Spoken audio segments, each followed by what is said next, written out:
आरबीआयच्या पतधोरण समितीच्या बैठकीला आजपासून सुरुवात। आरबीआय कडून रेपो रेट जैसे थे ठेवण्याची शक्यता।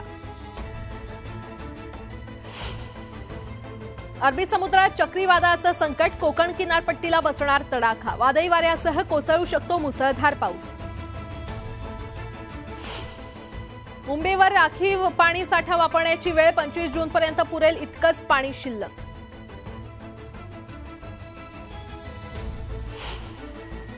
पैठण तालुक्यातील आखातवाडा इथे वादळी वाऱ्यामुळे घरावरील पत्रे उडाले तर झाड अंगावर पडून महिलेचा मृत्यू।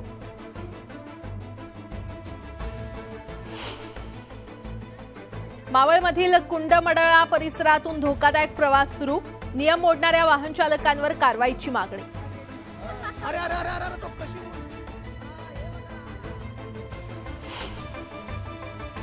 वाशिम जिल्ह्यातील वीज उपकेंद्र गेल्या 24 तासांपासून बंद, विजेचे खांब पडल्याने वीज पुरवठा खंडित, ग्रामस्थांच्या अडचणीत वाढ।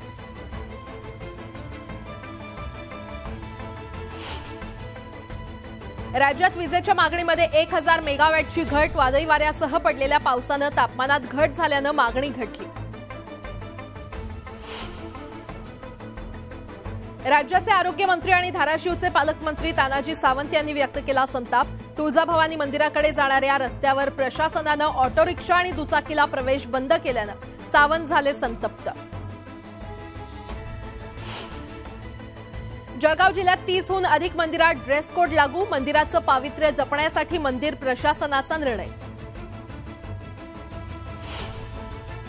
मासेमारी बंद झाल्याने मासळीच्या दरात वाढ, 10 ते 15% दर वाढले तर चिकनचे दर 260 रुपयांवर। पावसाळ्याच्या तोंडावर डेंग्यू आणि मलेरियाचा रेड अलर्ट, एका महिन्यात 6578 ठिकाणी डेंग्यू तर 750 ठिकाणी मलेरिया आढळला, पालिकेच्या तपासणी मोहिमेत बाब समोर। 10वीच्या पुरवणी परीक्षेसाठी अर्ज भरण्यास उद्यापासून होणार सुरुवात, जुलै-ऑगस्टमध्ये होणार फेरपरीक्षा।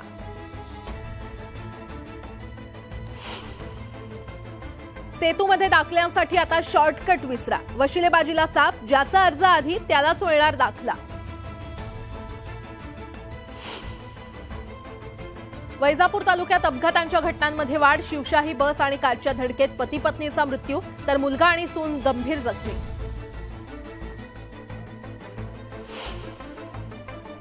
मुंबई मडगाव दरम्यान विशेष एक्सप्रेस चालवण्याचा मध्य रेल्वेचा निर्णय, सीएसएमटीहून मडगाव अशी एकेरी सेवा देणार, एक्सप्रेसचं आरक्षण सुरू। तिकिटांचे दर आटोक्यात आणा, विमान कंपन्यांना सरकारची सूचना, यंत्रणा उभारण्याचे केंद्र सरकारने दिले आदेश। अडचणीत असलेल्या 88 गृहनिर्माण प्रकल्पांची नोंदणी रद्द, आक्षेप असल्यास हरकती नोंदवण्याचं महारेरानं केलं आवाहन।